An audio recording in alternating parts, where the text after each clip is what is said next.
There are really only two types of women in the world anymore, and they are the ones who are yearning to learn, and then there are the ones who are yearning to be worshipped. These are the women that call themselves goddesses, or they want to teach other people how to be in the world and all these things. You see a lot of female bishops or preachers and all that on the internet as well. And it's not to say that there's not wisdom that some women may have or some useful insights that they may share, because a woman's intuition truly is powerful. And a lot of people may not understand why this is, or they may not think that this is actually something that they've seen before. They've never seen a woman with intuition, the capacity for intuition, and it's because usually they've never been around a godly woman. A godly woman who is actually in touch with her femininity is one of the most intuitive people that you'll ever meet, and the types of intuitive people you'll ever meet. You see, because of her high extroversion and her high agreeableness and her high openness usually, and because she's actually with God, she's less neurotic, because if you are actually with God, you automatically decrease in your neuroticism altogether. But when that kind of recipe comes into play, a woman will naturally be able to just be in tune with more of her emotions, and with the environment around her. And the reason for this is because women, they don't really know why they think the way that they do oftentimes, right? They just don't. If you ever ask a woman, well, why do you think this way? Or what makes you think that? Or how come it's this way and not that way? They usually don't know. They just don't.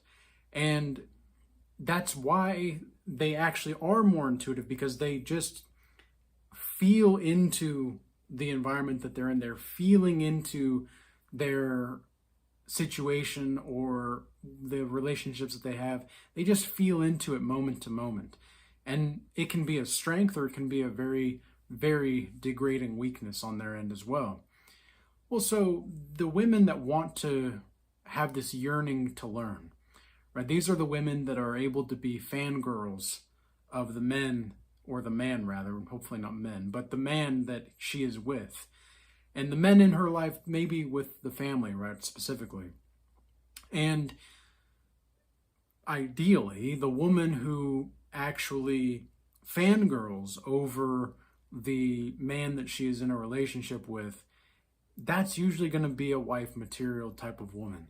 I would say that if she is not fangirling over you, she's not obsessed with you to some degree, you don't really want to be in a relationship with her. And the reason being is because there's the people in the relationship who are going to be either adored or the adorer, right? This is from Psych Hacks. This is something that he's talked about quite a bit, and I think that it's a very poignant psychological interpretation and analysis of the situation.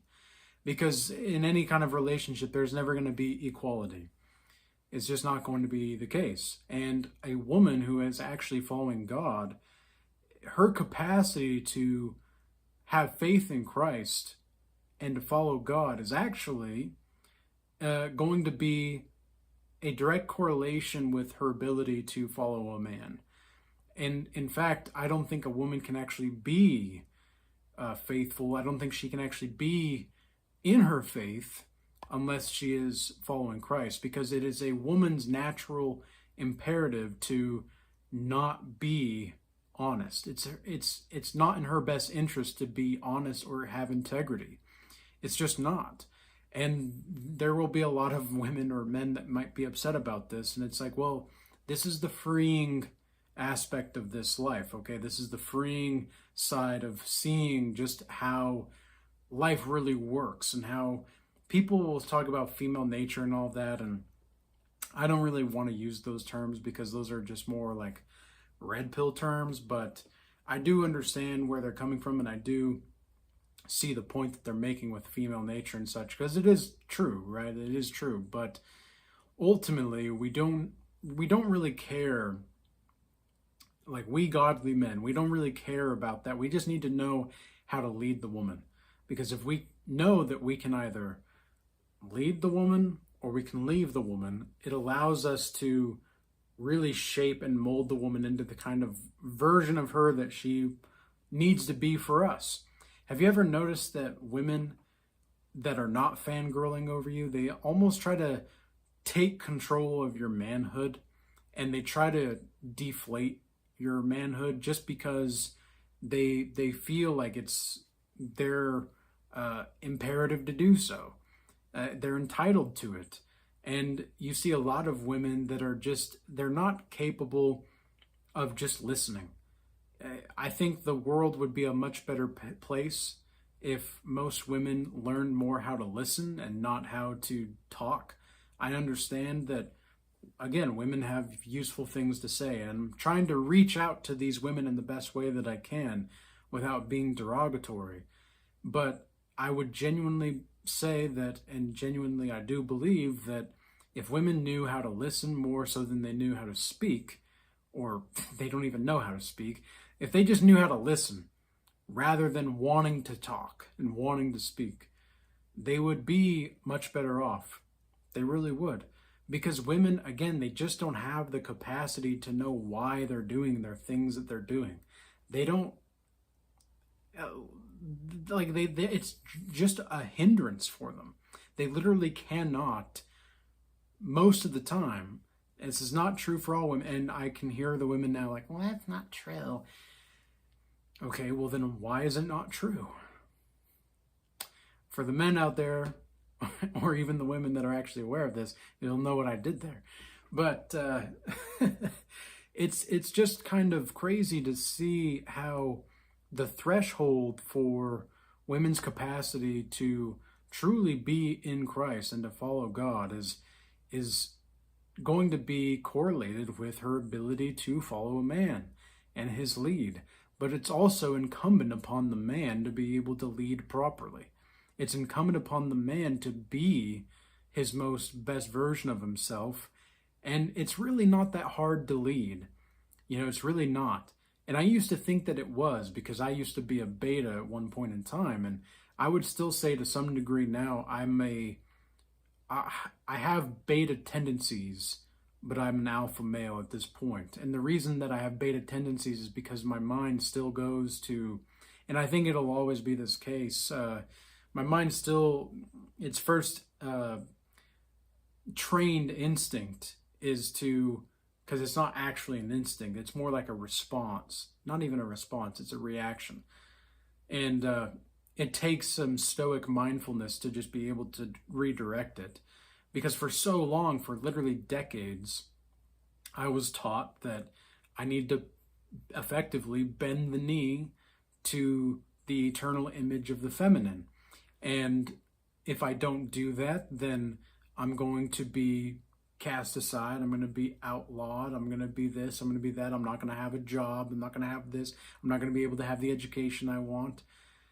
All of these different things, right? And so for decades, I believed this. And it was only within the last 7 years or so that I actually believed something more, and that I knew that there was something more to this, and that I didn't have to be trapped in this matriarchy where we're described and prescribed as men to be just ridiculously at odds against ourselves.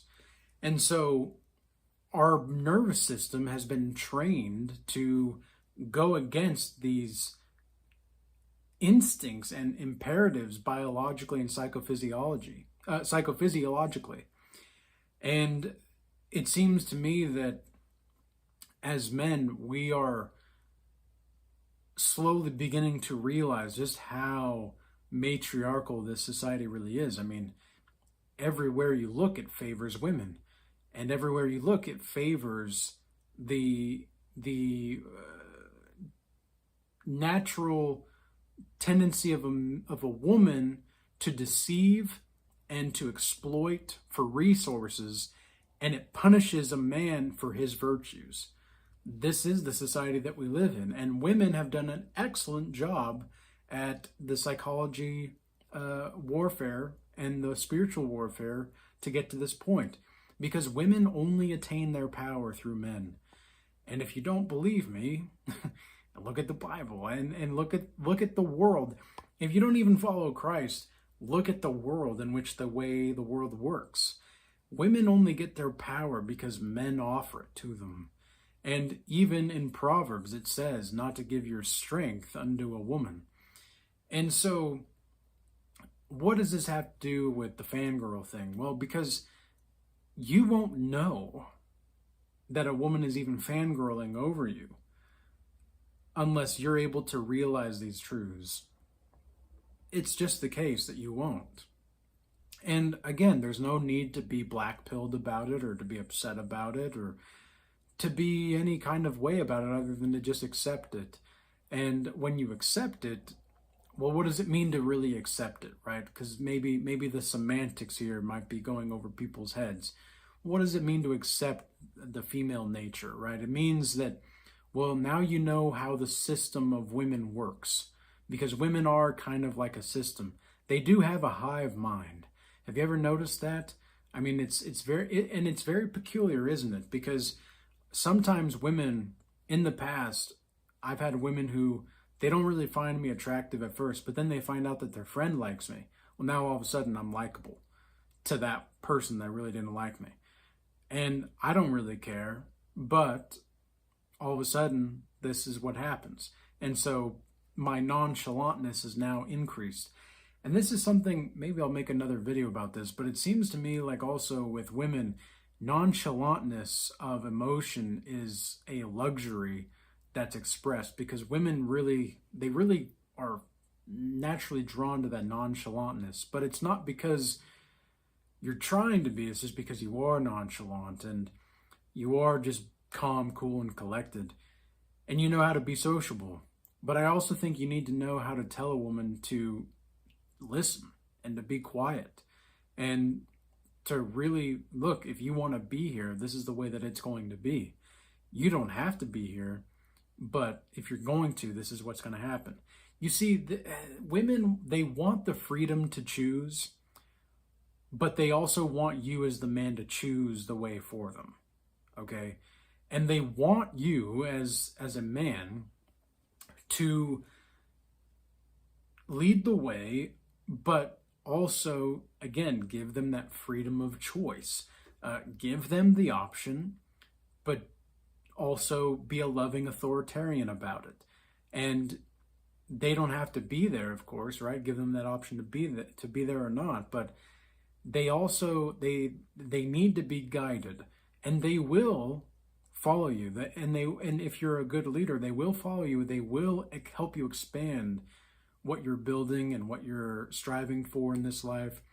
But ultimately, if she does not fear failing according to your, let's say, laws in the relationship, if she doesn't fear failure to your laws in the relationship, then good luck, because that's why you can only lead her or leave her, because she kind of has to have a bit of fear that she's not going to be meeting up to the standards that you have.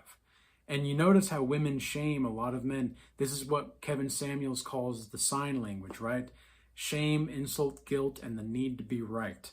Okay? Rest in peace, Kevin Samuels. So the shame, insult, guilt, and the need to be right. Women will do this when they feel, again, they feel like you might be compassionate toward them.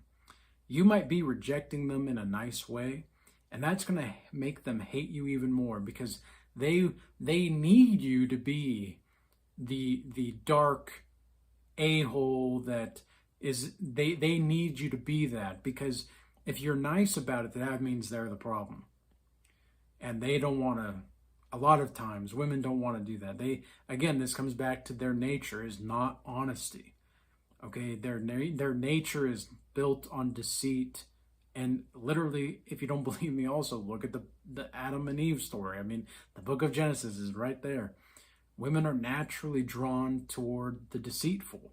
And it's up to you as a man to guide them, because again, and I'm not saying they're evil because of this. I'm just saying that this is who and what they are usually. It takes a truly godly woman to be able to transcend those things. A woman cannot be godly until she's transcended that to some degree, and she's accepted that part of herself. It's just the same as a man when he finally accepts that he's going to be lusting for a long time. Okay, like lust is going to be the most potent type of temptation a man can ever have. And as soon as he just accepts that, things get a lot easier. But that doesn't mean that he doesn't want to go out there and be a dog. Okay, like he wants to be a dog, but he knows that it's not going to get him to where he actually needs to be. So I hope that this was useful and insightful for you. You know, this is the kind of stuff we go into deep topics about this in the Godlike Mastery Initiation program that I have.